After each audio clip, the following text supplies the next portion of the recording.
Hoy, en pleno 13 de mayo de 2026, el tablero mundial se mueve a una velocidad que pocas veces hemos visto.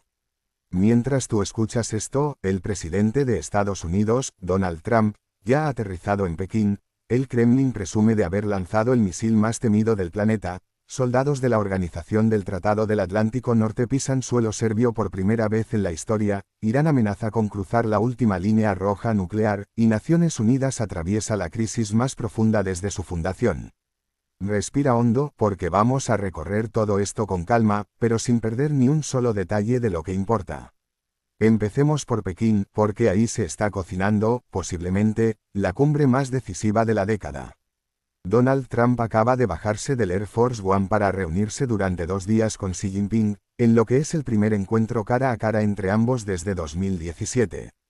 Y no llega solo. Le acompaña una delegación cargada de pesos pesados de la tecnología, entre ellos Elon Musk, Tim Cook y, de manera muy comentada, Jensen Huang, el jefe de Nvidia, cuya presencia ya está levantando ampollas en Washington por las restricciones a la exportación de chips de inteligencia artificial hacia China.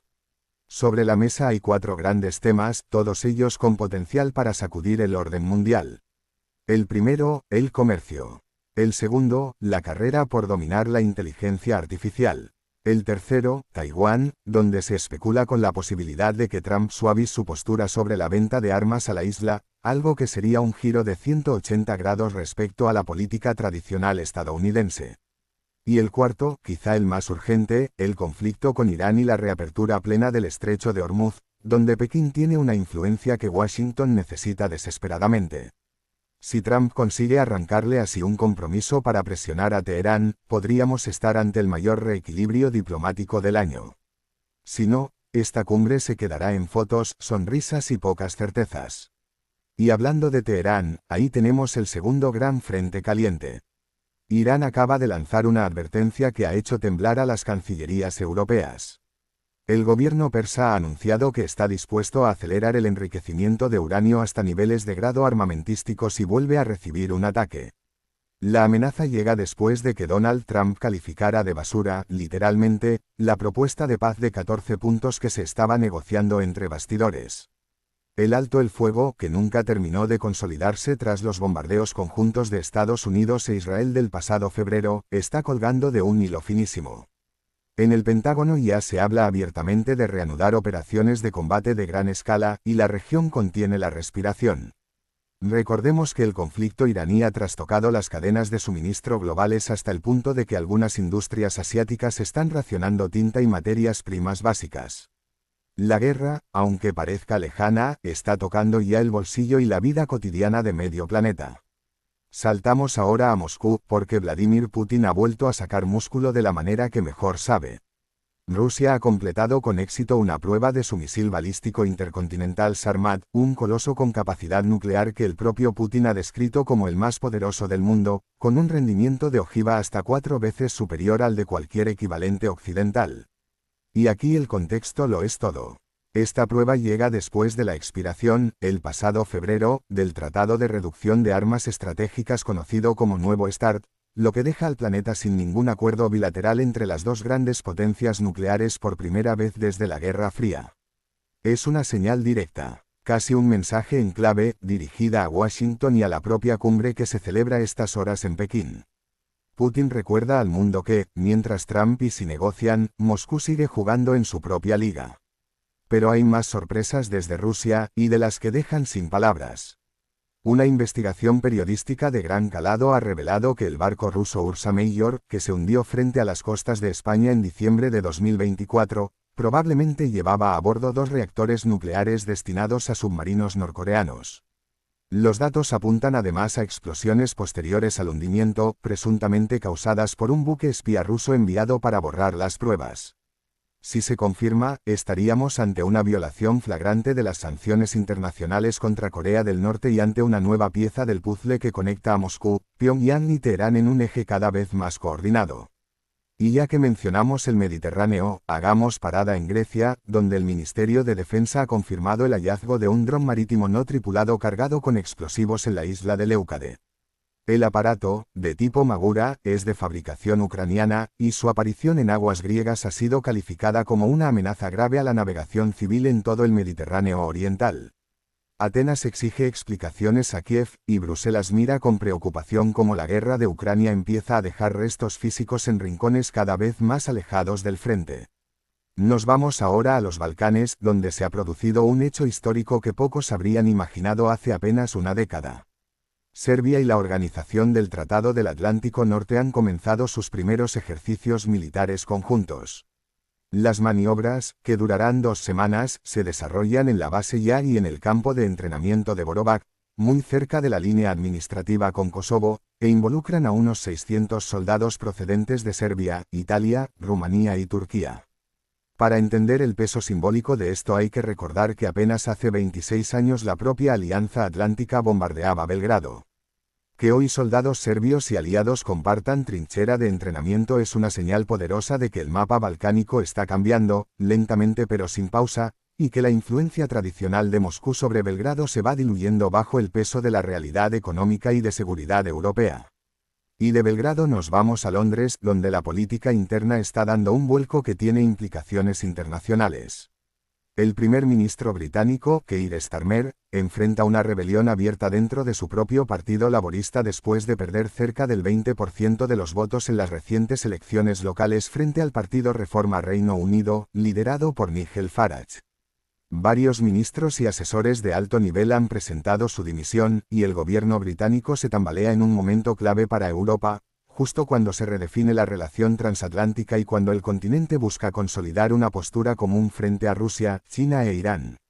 Un Reino Unido inestable es una Europa más débil, y eso lo saben muy bien tanto Moscú como Washington. Hablando de Ucrania, también desde Kiev llegan noticias incómodas para Volodymyr Zelensky. Andriy Yermak, hasta hace poco jefe de gabinete del presidente ucraniano y considerado durante años el segundo hombre más poderoso del país, ha comparecido ante un tribunal como sospechoso en un esquema de lavado de dinero valorado en $10,5 millones, vinculado a proyectos de construcción de lujo. El caso golpea de lleno la credibilidad del gobierno ucraniano en un momento delicadísimo, cuando Kiev necesita más que nunca mantener la confianza de sus socios occidentales para sostener el esfuerzo bélico y las ayudas financieras. Crucemos ahora el Atlántico, porque en América Latina hay 3 focos que merecen toda nuestra atención. Empezamos por México, donde una investigación de la cadena estadounidense Cadena de Noticias por Cable, conocida por sus siglas en inglés, asegura que operativos de la Agencia Central de Inteligencia de Estados Unidos habrían participado directamente, desde el año pasado, en asesinatos selectivos de mandos medios del narcotráfico dentro de territorio mexicano, incluyendo ataques con coches bomba. El gobierno estadounidense niega oficialmente cualquier implicación, pero las filtraciones sugieren una escalada sin precedentes de la guerra contra los cárteles, una guerra que ya no se libra solo en el lado norte de la frontera, y que tensa hasta el límite la soberanía mexicana y la relación bilateral. Saltamos a Filipinas, donde un legislador se ha atrincherado dentro del Senado de Manila para evitar ser detenido en cumplimiento de una orden de la Corte Penal Internacional, vinculada a su presunto papel en la sangrienta guerra contra las drogas que impulsó el expresidente Rodrigo Duterte. Es un episodio que recuerda al mundo que la justicia internacional, pese a todas sus limitaciones, sigue persiguiendo crímenes cometidos años atrás, y que la herencia del duterismo aún condiciona la política filipina. Y desde Malasia, otra nota curiosa pero reveladora. J.H.O. Low, el famoso prófugo financiero implicado en el escándalo del Fondo Soberano Un Malasia Desarrollo Berhad, conocido por sus siglas como un MDB, ha solicitado formalmente un indulto presidencial a Donald Trump, mientras sigue en paradero desconocido. La petición, en sí misma surrealista, ilustra hasta qué punto la era Trump ha abierto canales y expectativas inéditas para que figuras controvertidas de todo el mundo busquen una salida política en lugar de judicial. Y cerramos este recorrido con el que probablemente sea el tema de fondo más importante de toda la jornada, aunque hoy quede eclipsado por los misiles y las cumbres.